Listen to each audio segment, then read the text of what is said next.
Dictation 100 शब्द प्रति minute start होगा 5 सेकंड बाद।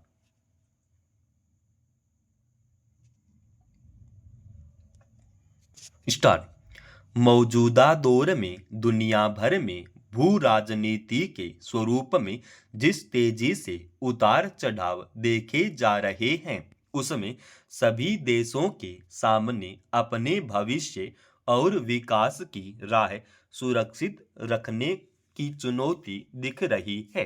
खास तौर पर जिन कारकों पर आने वाले वर्षों में विकास की दिशा निर्भर करेगी, उसके मद्देनजर अलग अलग देशों के बीच साझेदारी के नए अध्याय तैयार हो रहे हैं।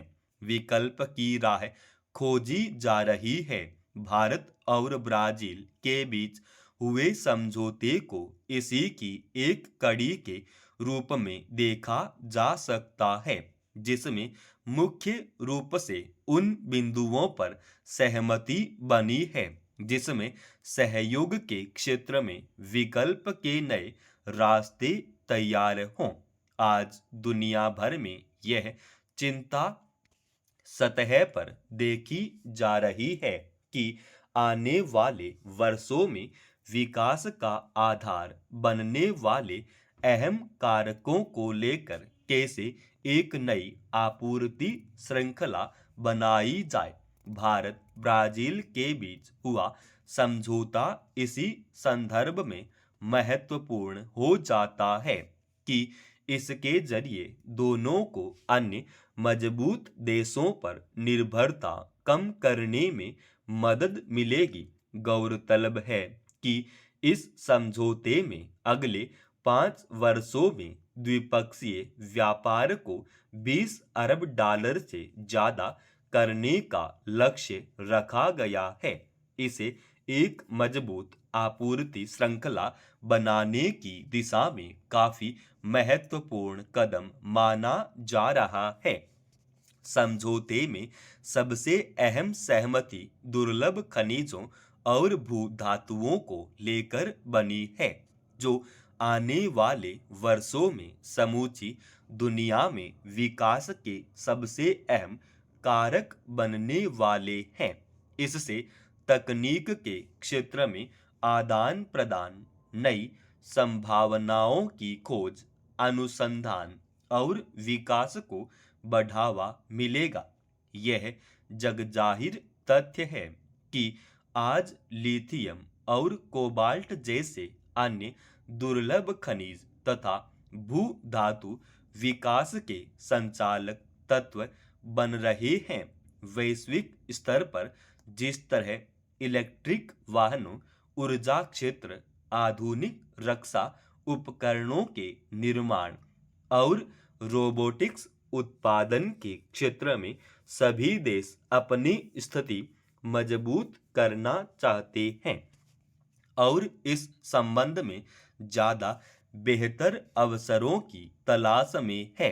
ऐसे में दुर्लभ खनिजों की मांग में काफी तेजी आने की उम्मीद है। फिलहाल वैश्विक स्तर पर दुर्लभ खनिज प्रसंस्करण के सबसे बड़े हिस्से पर चीन का नियंत्रण है।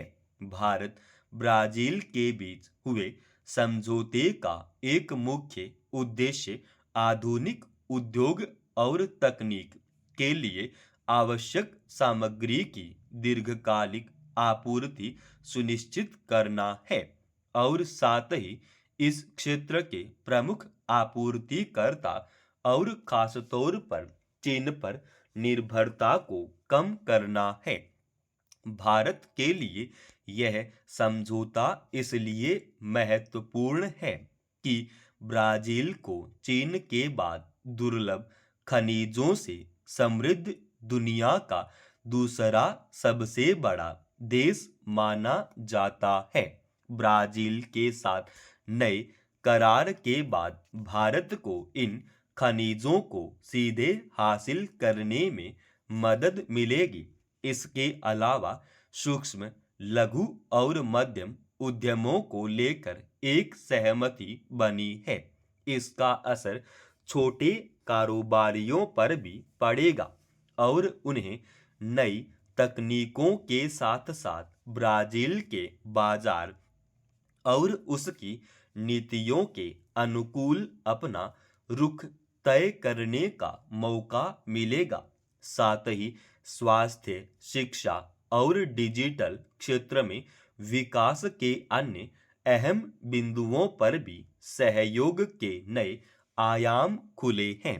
दोनों देशों के बीच साझेदारी ऐसे समय में सामने आई है जब अमेरिका व्यापार समझौते में भारत के सामने अपने फायदे में शर्तें सामने रख रहा है। हालांकि यह ध्यान रखने की जरूरत है कि बहुध्रुवीय विश्व में अगर कोई विकसित देश अपने हित में विकासशील देशों पर दबाव को औजार बनाता है तो आज एक बेहतर कूटनीति विकल्प की राह तैयार कर सकती है। हरियाणा के रोहतक जिले में पिछले साल बास्केटबॉल का खंभा गिरने से एक युवा राष्ट्रीय खिलाड़ी की मौत ने शासकीय लापरवाही और भ्रष्टाचार की कई परतें भी खोल दी थी। तब इस मामले के तूल पकड़ने के बाद सरकार ने इसकी हर पहलू से जांच करने और जरूरत के मुताबिक सुधार के कदम उठाने की बात कही थी। घटना के बाद एक जांच समिति भी गठित की गई थी, मगर हालत यह है कि अब तक उस समिति की विस्तृत रिपोर्ट नहीं पेश की गई। यही वजह है कि हरियाणा मानवाधिकार आयोग ने खिलाड़ी की मौत पर चिंता जताते हुए उसे मानव अधिकारों का उल्लंघन बताया है। गौरतलब है कि रोहतक के उपायुक्त की ओर से जो रिपोर्ट भेजी गई उसमें घटना के वास्तविक कारणों और सुरक्षा मानकों का ठोस ब्यौरा तक नहीं है। इसमें केवल बास्केटबॉल स्टेडियम बनाने के लिए लाखों रुपए की राशि स्वीकृत किए जाने का जिक्र है। आयोग ने इसे संज्ञान में लिया है और अब पूरे मामले पर सरकार ने रिपोर्ट मांगी है। यह दुखद है कि खेलों के लिए पर्याप्त राशि खर्च किए जाने पर भी खिलाड़ियों को प्रशिक्षण के लिए पर्याप्त संसाधन नहीं मिलता और खेल सुविधाओं में गुणवत्ता नहीं दिखती। बास्केटबॉल मैदान में अगर खंबे में जंग लगी थी और वह कमजोर होने के कारण गिरने की स्थिति में था तो वहां किसी खिलाड़ी को अभ्यास करने या खेलने से रोकना तथा खंभा तुरंत बदलना किसकी जिम्मेदारी थी। अंदाजा इससे लगाया जा सकता है कि बार बार की शिकायत के बावजूद उस खंभे की न मरम्मत की गई और न उसे हटाया गया। यह सच है कि खेल के मैदान में नियमित रखरखाव होता तो अभ्यास के दौरान बास्केटबॉल खिलाड़ी की जान नहीं जाती। आयोग ने साफ तौर कहा है कि यह संबंधित अधिकारियों की घोर लापरवाही और उनके कर्तव्यों में चूक है। ऐसा लगता है कि राष्ट्रीय स्तर पर चर्चा और चिंता का कारण बनने के बावजूद इस मसले पर राज्य सरकार की उदासीनता और अनदेखी एक अघोषित नीति है। वरना जांच रिपोर्ट में देरी न करना और इस मसले पर जरूरी कदम उठाना उसकी नजर में प्राथमिक दायित्व होता। समाप्त। दोस्तों, रोजाना ऐसे ही एडवांस डिक्टेशन के लिए चैनल को आप अभी सब्सक्राइब कीजिएगा। और आज के इस डिक्टेशन का पीडीएफ फाइल हमने हमारे Telegram channel study with HP Swami पर डाल दिया है, जिसका लिंक इसी वीडियो के डिस्क्रिप्शन में डाल रखा है।